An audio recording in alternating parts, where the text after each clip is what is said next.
Hi అండి. ఈరోజైతే bagara rice chicken curry అయితే చేశాను. ఇది చాలా టేస్టీగా ఉంటుందండి ఈ చికెన్ కర్రీ. దీని ప్రాసెస్ ఎలా చేశానో చూపిస్తానండి. వేడి వేడి బగారా రైస్ ఎంబడైతే సూపర్ ఉంటుంది. చపాతీలు ఎంబడి కూడా చాలా బాగుంటుందండి. దీని ప్రాసెస్ ఎలా చేశానో చూపిస్తానండి, చూసేయండి. ఇక్కడ వచ్చేసి అయితే చికెన్కి అయితే కడిగి పెట్టుకొని అల్లం పేస్ట్ కొద్దిగా వేసుకున్నాను, కొద్దిగా కారం వేసుకున్నానండి. తర్వాత కొద్దిగా అయితే సాల్ట్ అయితే వేసుకోవాలా, కొద్దిగా సాల్టు. తర్వాత దాని గురించి ఏమో ఇక్కడ వచ్చేసి అయితే ఉల్లిగడ్డలు తీసుకున్నానండి. పెద్ద ఉల్లిగడ్డలు, 4 పచ్చిమిర్చిలు, 3 టమాటాలు, ధనియాల పొడి, కారము, పసుపు, చికెన్ మసాలా అయితే తీసుకున్నానండి. ఇక్కడైతే మ్యాగ్నేట్ అయితే చేసుకొని 10 నిమిషాలు అయితే పెట్టుకోవాలి పక్కకి. దాంట్లో ఏమో ఉప్పు కారం అయితే పడుతుందండి. ఇట్లా మ్యాగ్నేట్ చేసుకొని అయితే పక్కకు అయితే పెట్టుకుంటున్నాను. తర్వాత ఇది మన తీసుకున్నది గరం మసాలా, చికెన్ మసాలా అన్నీ ఉన్నాయి కదండి. కొద్దిగా నీళ్ళు పోసి దాంట్లో కలిపి పెట్టుకోవాలండి పక్కకి. పెట్టుకున్నాక ఒక కడాయి అయితే పెట్టుకున్నాను. ఆ కడాయిలో ఏమో 4 స్పూన్లు అయితే నూనె అయితే పోసుకున్నానండి. పోసుకున్నాక నూనె అయితే వేడైపోయాక ఈ మన ఆనియన్ ఉంటుంది కదండి, దాంట్లో నూనెలో అయితే వేసేసేయాల. నల్లగా అయితే మాడనీయొద్దండి, బ్రౌన్ కలర్ వచ్చే వరకు పెట్టుకోవాలా, మనకు తిప్పుకోవాలండి. దాంట్లో 4 పచ్చిమిర్చి కూడా వేసుకోవాలండి. చూడండి, ఇదైతే ఫ్రై అయితే అయిపోవాలా, మంచి బ్రౌన్ కలర్లో అయితే రావాలండి. తిప్పుతూనే ఉండాలి, కింద అయితే మాడిపోతుంది.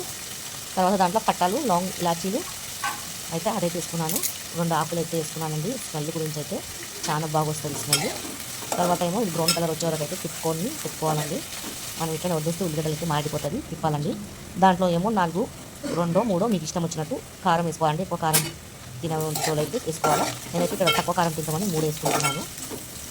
ఇక్కడ వచ్చేసి అయితే ఫ్రై అయితే చేసుకుంటున్నానండి. చూడండి, ఇలా బ్రౌన్ కలర్ వచ్చేసింది. బ్రౌన్ కలర్ వచ్చేసాక తర్వాత దాంట్లో మనం కోసి పెట్టుకున్న టమాటాలు అయితే వేసుకోవాలండి. దాంట్లో కొద్దిగా ఫస్ట్ అయితే అల్లం పేస్ట్ అయితే వేసుకున్నాను.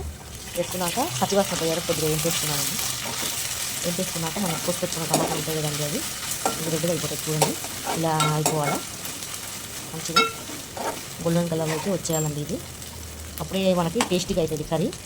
తర్వాత ఈ టమాటాలు కోసి పెట్టుకునేవి 4 దాంట్లో వేసేసుకోవాలా. వేసుకొని తిప్పుకోవాలండి, మాడిపోకుండా తిప్పుకొని మనకు కింద మాడిపోవద్దు, కొద్దిగా మీడియం మంట మీదనే పెట్టాలా, బాగా మంట పెట్టేయద్దు.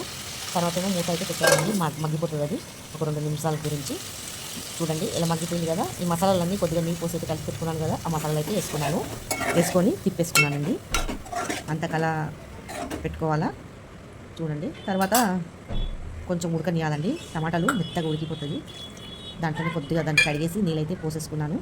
మూత అయితే పెట్టేయాలండి ఒక 2 నిమిషాల గురించి. తర్వాత చూడండి, ఇలా మగ్గిపోతుంది కదా. మనకు చెంచాతోటే పండండి, బాగా చెంచాతోటి మెత్తగా చేసుకోవాలా. ఇప్పుడు మనం పుంటికూర పచ్చడి ఇట్లా ఎట్లా చేస్తామో అలాగా మెత్తగా ఇట్లా రుబ్బులాగా చేసుకోవాలండి. మన పప్పు గుత్తితో చేసుకోవద్దు, చెంచాతోటి ఇట్లా రుబ్బులాగా చేసుకోవాలండి, మెత్తగా అయిపోయేలాగా. మన చేతితోటే పని ఇది. ఎంత గట్టిగా ఇట్లా చేస్తాం, మంచిగా చేసుకోవాలండి. తర్వాత కుక్కర్ పెట్టుకొని కుక్కర్లో కొంచెం ఆయిల్ వేసుకొని చికెన్ వేసి ఒక 5 నిమిషాలు అయినాక ఇవి చేసి పెట్టుకున్న మసాలాలు అంతా దాంట్లో వేసుకోవాలా కుక్కర్లో అండి. కుక్కర్లో వేసుకొని చూడండి, మొత్తం ఉన్న మసాలాలు అయితే వేసేసాను. వేసుకున్నాక తిప్పేసుకోవాలి, మొత్తం మసాలాలు పట్టేలాగా తిప్పుకోవాలి. కానీ కర్రీ మాత్రం అయితే సూపర్ వస్తుందండి, ఇది టేస్టీగా. తిప్పేసుకున్నాక మంచిగా ఒక 1-2 నిమిషాలు అయితే వదిలేయాలండి, కొద్దిగా మసాలాలు పట్టేలాగా వేపుకోవాలా. చూడండి, తర్వాత నీళ్ళైతే పోసుకున్నానండి నేను. కొద్దిగా ఉప్పు అయితే వేసుకున్నాను, మనకు రుచికి సరిపోయేంత ఉప్పు వేసుకొని తిప్పుకోవాలా. చూడండి, ఉప్పు కూడా మంచిగా పట్టాలా, మసాలాలు కూడా బాగా పట్టాలండి. కర్రీ అయితే మీరు ఒకసారి ట్రై చేసి అయితే చూడండి, సూపర్గా ఉంటుంది.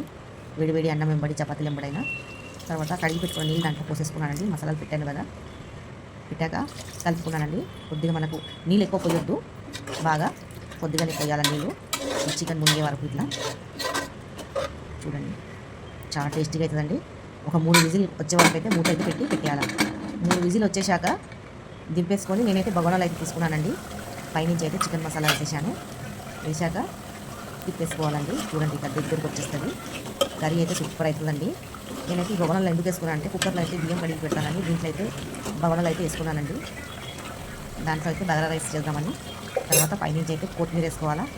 కర్రీ అయితే సూపర్గా అవుతుందండి. మీరు ట్రై చేసి అయితే చూడండి, చాలా బాగవుతుంది. ట్రై చేసి చూసినాక కామెంట్ అయితే చేయండి, లైక్ సబ్స్క్రైబ్ చేసుకోండి. మళ్ళీ ఒక మంచి వీడియోతో మీ ముందుంటాను.